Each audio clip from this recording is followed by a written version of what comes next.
If you had told me a year ago that I'd be the kind of guy checking his wife's suitcase before a trip, I'd have laughed in your face. I used to think trust was something unbreakable, a foundation that once set, could hold forever. Amanda and I had been married for 8 years, together for 10. We met in the most unremarkable way, at a mutual friend's birthday dinner. She'd spilled wine on me and spent the next 15 minutes apologizing, while I couldn't stop smiling at how flustered she looked. I remember thinking, this woman is chaos, but the good kind. We built a quiet little life after that. She worked in marketing. I ran a small IT consulting business. We weren't flashy or adventurous, but we were solid. We had our routines, Friday takeout nights, lazy Sunday mornings, bickering about Netflix shows we'd never finish. If someone had asked me what happiness looked like, I would have pointed to our living room, Amanda curled up with a book, me tinkering with some tech gadget, a half-eaten pizza between us. I wasn't a perfect husband, but I was loyal, dependable, and predictable. Amanda used to say she loved that about me, that I was her constant in a world that changed too fast. That line sticks with me now, like a cruel joke. Back then, there were no signs. No red flags. Just a calm surface I never thought to question. If anything, I thought we were in a good place. Sure, we'd gotten comfortable, maybe too routine, but we still laughed, still shared small moments that made life feel full. So when she mentioned going on a girls' weekend to the mountains with her coworkers, I didn't flinch. Amanda was the social one, always organizing events, planning getaways. I was happy to have the house to myself, catch up on gaming, order bad takeout, maybe invite my brother over. She seemed genuinely excited about the trip, humming while she packed, chatting about spa reservations and wine tastings. I remember standing in the doorway of our bedroom, watching her fold her clothes into that silver suitcase she loved, and feeling weirdly proud of her. She looked alive in a way she hadn't for a while. "Don't have too much fun without me," I joked. She smiled, that soft, familiar grin I used to love. "I'll try not to." There was nothing suspicious about that moment, not then. But now, when I replay it in my head, I realize how carefully she avoided eye contact when she said it. How her voice trembled just slightly. The morning of her trip, I helped her carry the suitcase down the stairs.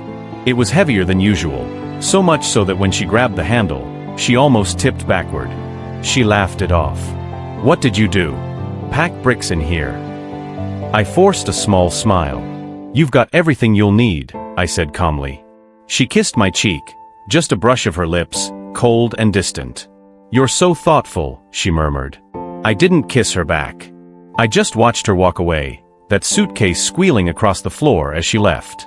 When her car disappeared down the street, the silence settled in heavy.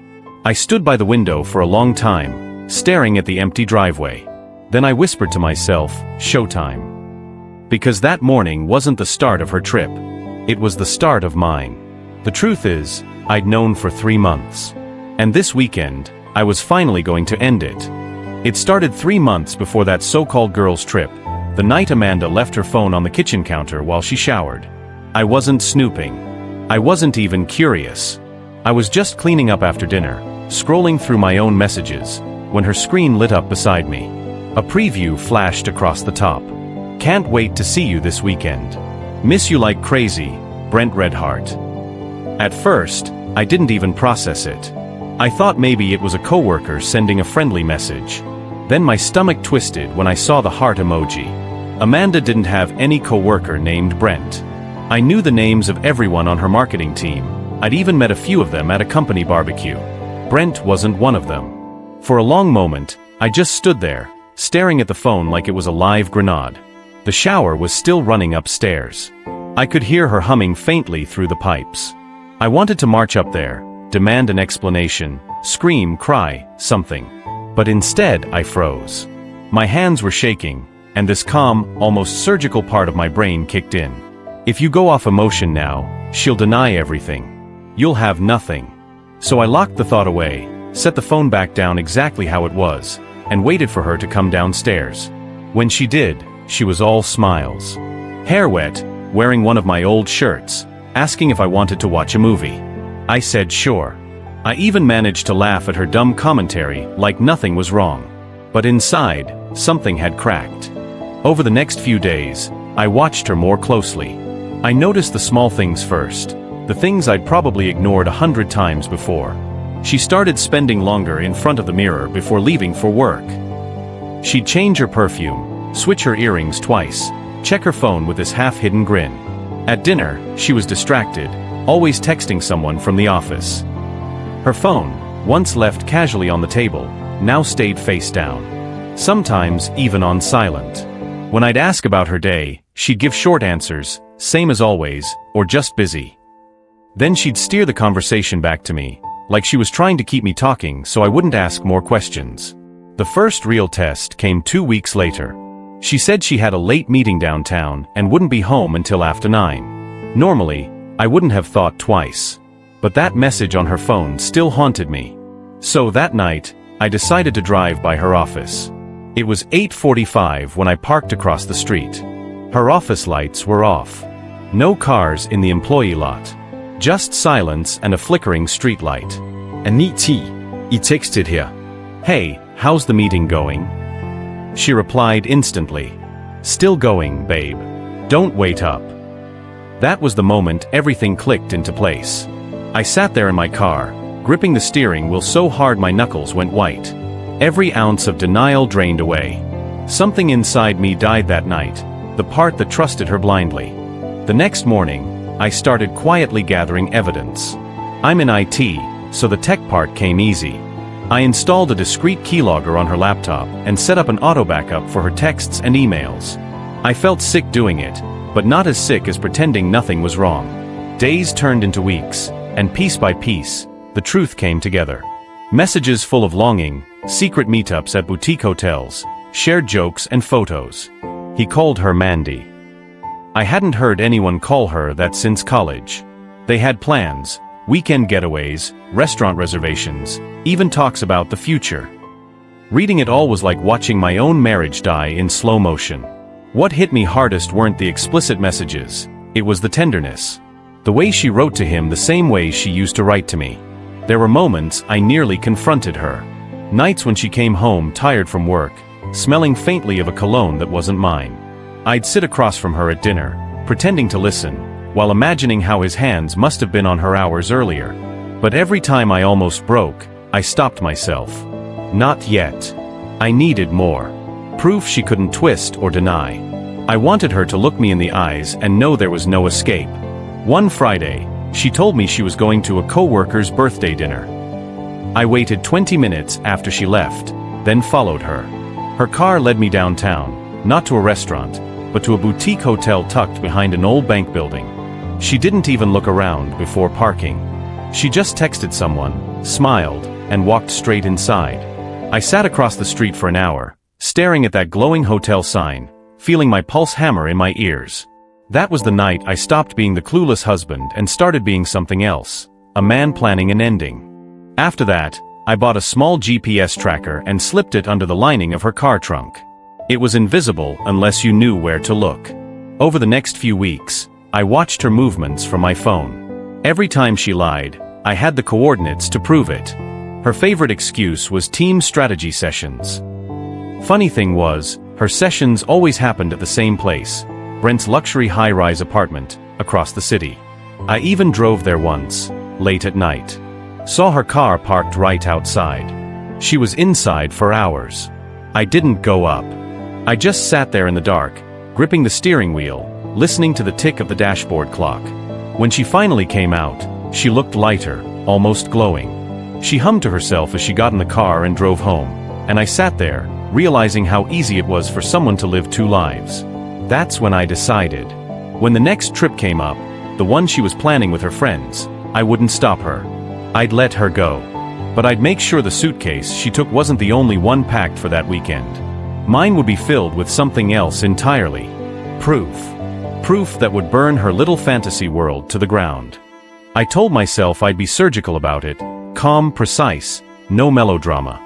All those years of solving problems with logic instead of yelling made me think I could do it clean.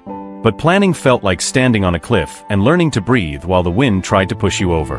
The week before the trip, I became invisible and obvious at the same time. I continued my normal routines, client calls, laundry, mowing the lawn. But late at night I turned the house into a quiet war room. My laptop glowed long after she'd gone to bed.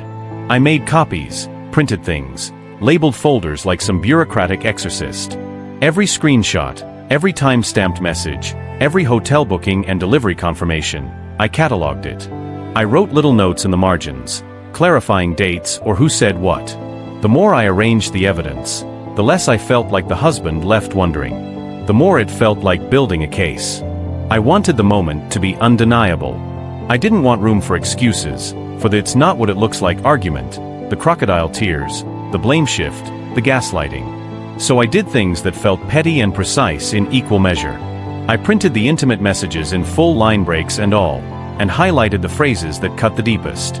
I pulled bank records that showed overlapping charges, dinner reservations and room bookings that lined up with nights she'd claimed to be at work. I printed hotel receipts with the same names, the same dates.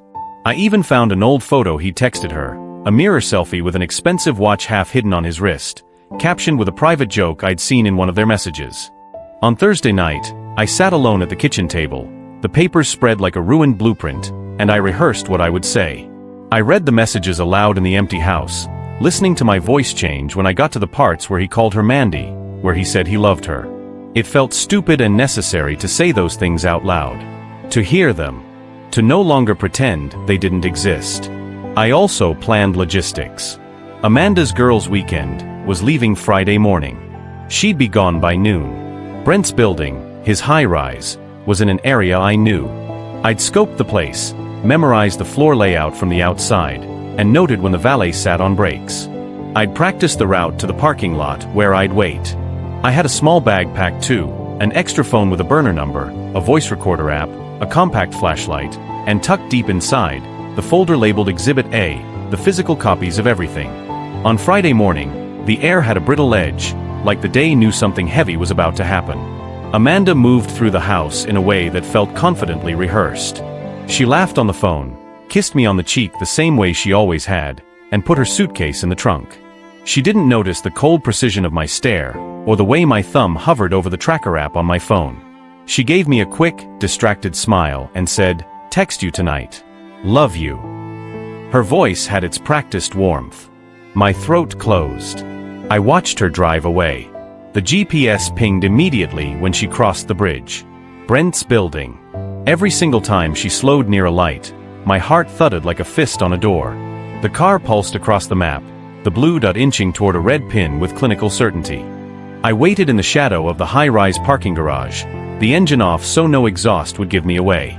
There were people coming and going, a delivery guy, a couple arguing in low voices, someone walking a dog that tugged hard on its leash. Normal life going on around this tiny private treason. I watched the valet door with a patience I'd never had for anything before. Waiting isn't quiet. It magnifies every little sound, the rustle of a coat, a laugh, the clip of a heel. I felt my jaw clenched so hard it hurt. When her car finally pulled into the curb, time folded weirdly.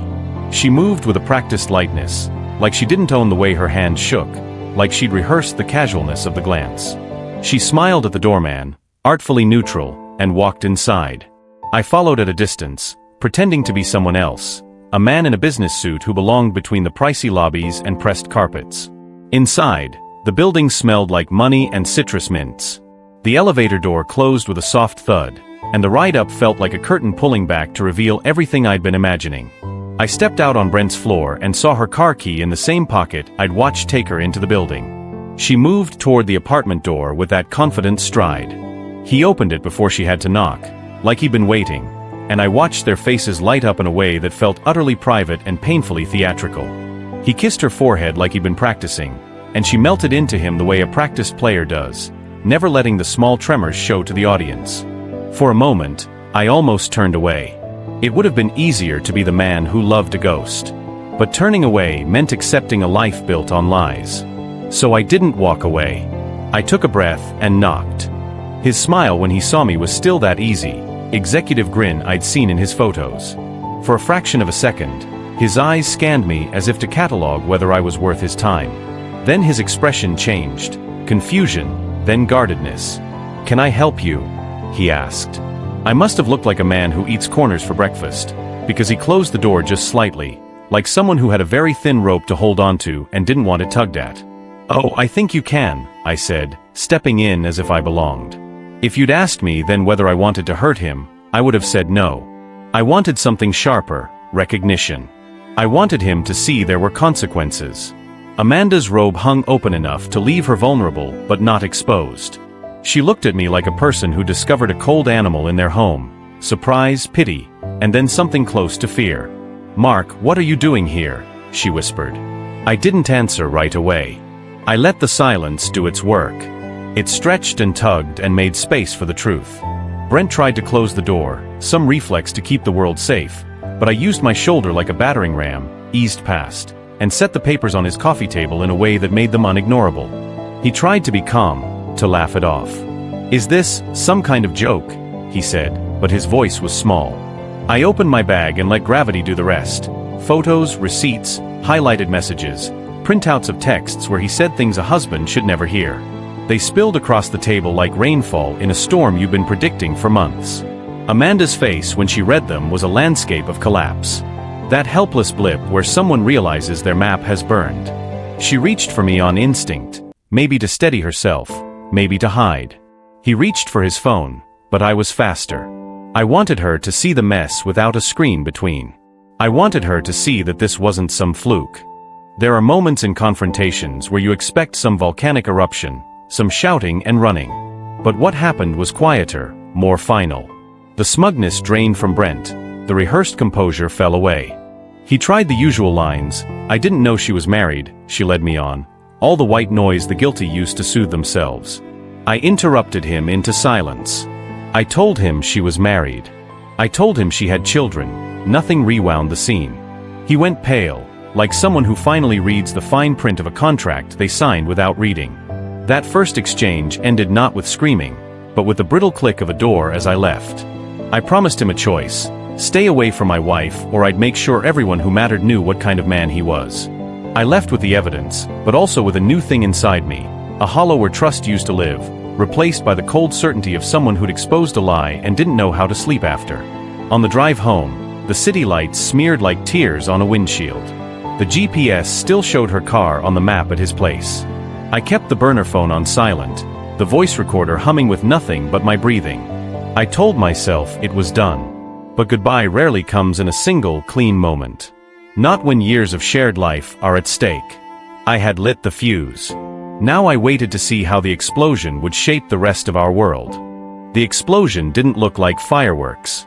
It looked like the slow, awkward silence of people who suddenly had to find new roles in a play they didn't audition for. When I walked back into our house that night, the air felt wrong, like the house had heard the news already and was waiting to see what would happen next. The porch light burned yellow, throwing long bars across the hallway. Inside, nothing had been touched. Her coffee mug sat on the counter, a lipstick crescent at its rim. The bed was made like someone wanted to pretend the room had nothing inside it but pillows. But the tidy things felt fake now. They were props. I didn't go in. Instead, I stood in the driveway and watched the window where I could usually see her silhouette if she was home. I imagined 1,000 little scenes. Her on the phone, her face ashen, his voice fumbling through explanations, her crying, pleading, trying to patch an impossible hole. My mind raced ahead, filling in the spaces my eyes couldn't reach. I couldn't wait. Not because I wanted to gloat, but because I needed to see the fracture up close. I needed to hear what she said. So I went upstairs and sat in my car until her headlights swept into the driveway. She pulled in later than usual, the engine coughing like it had run too hot. She stayed in the car for a long time after turning it off. I could see her hands trembling around the steering wheel. She finally stepped out and leaned against the vehicle like she was waiting for gravity to steady her. When she came through the front door, she moved slowly, like someone stepping into cold water. She was still in her robe, hair pulled back, and when she saw me she tried to mask it with the brittle politeness of a woman who has been caught with her hand in the cookie jar. "Mark," she said, like a question. I didn't hug her. I didn't reach for the old shorthand of our marriage. Instead, I kept my distance and watched her translate the moment into words. Her eyes flicked to the papers laid out on the kitchen island where I'd left them for her to find. She took one step closer as if to reclaim control, but her shoulders sagged the second she read. She read them slowly, like someone reading instructions for an appliance you don't know how to use anymore. "Please," she whispered, hands clamped over her mouth. Mark, Keep talking, I thought. Tell me something that makes sense. It was surreal watching someone who had been your center become a stranger under fluorescent kitchen lights. Amanda did what cheaters do. She blamed circumstance. She blamed late nights, a lonely place in the marriage, the emotional distance. It didn't mean anything, she said. It was stupid, Mark. It was a mistake. Her words felt like dented coins. They had weight, but no value. I asked the question that had been shaping everything inside me for months. Why? Her answer was quieter and more human than the messages had been. I was lonely, she confessed. We grew apart. It wasn't planned. I didn't mean to hurt you. That honesty stung less than the part of me that wanted her to feel shame. Instead of shame, she had an exhaustion that looked almost like grief. Maybe that grief was for herself, for the person who had let things slide, as much as for what she'd done to us. I didn't forgive her words. I couldn't. But I listened because I needed to know the texture of her truth. And as she spoke, the scene in my head became messier. Her explanation didn't erase the receipts, the messages, or the nights I'd sat alone with a contrary heartbeat. It only complicated the cruelty of it. At some point, the scene left the quiet of our kitchen and moved outward. I did what people in our position often do when they want to be decisive. I began to tie up loose ends. I sent the folder of evidence to Brent's wife the next morning. I knew it would hurt her and it would hurt Amanda, but I wanted the truth to be placed in hands that could act on it. I typed a short message and then deleted it and typed another, wanting the words to be exact and not charged by my rawness.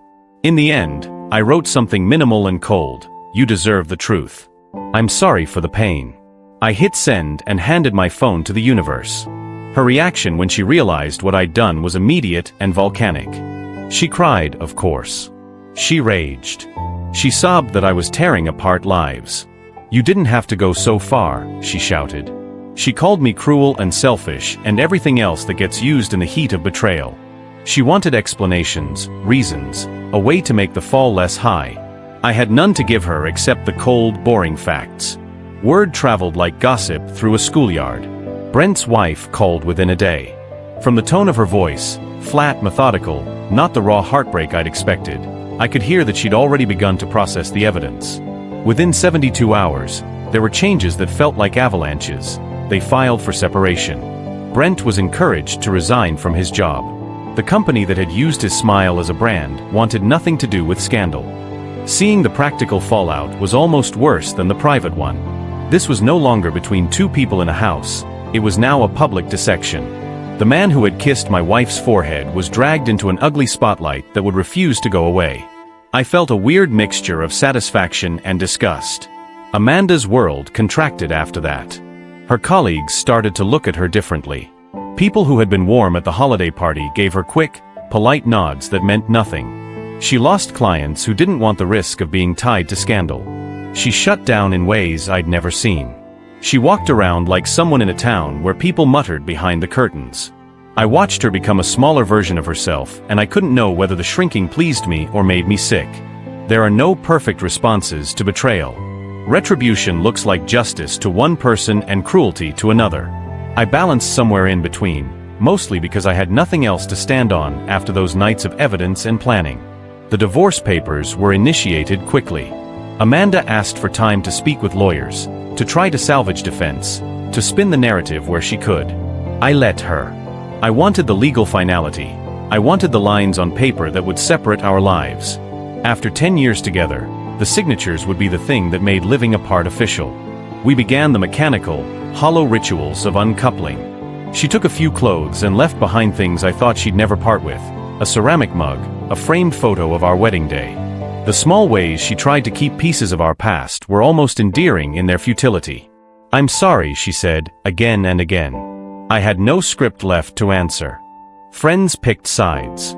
My brother called and sat with me for an entire afternoon, not saying much, just letting me talk until my voice no longer trembled. "You did what you had to do," he said, not judging, simply naming it.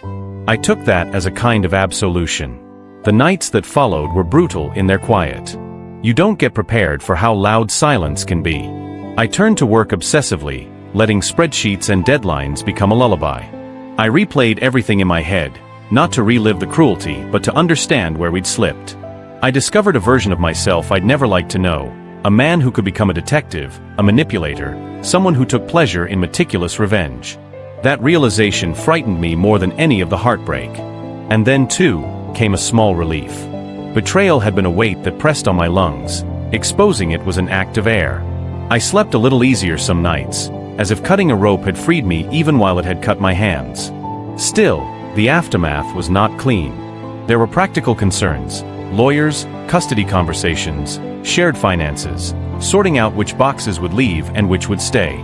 There was the emotional wreckage that no amount of paperwork could fix, the loss of shared jokes, the absence of someone who knew the exact way I take my coffee, the hollow space where a familiar voice used to be.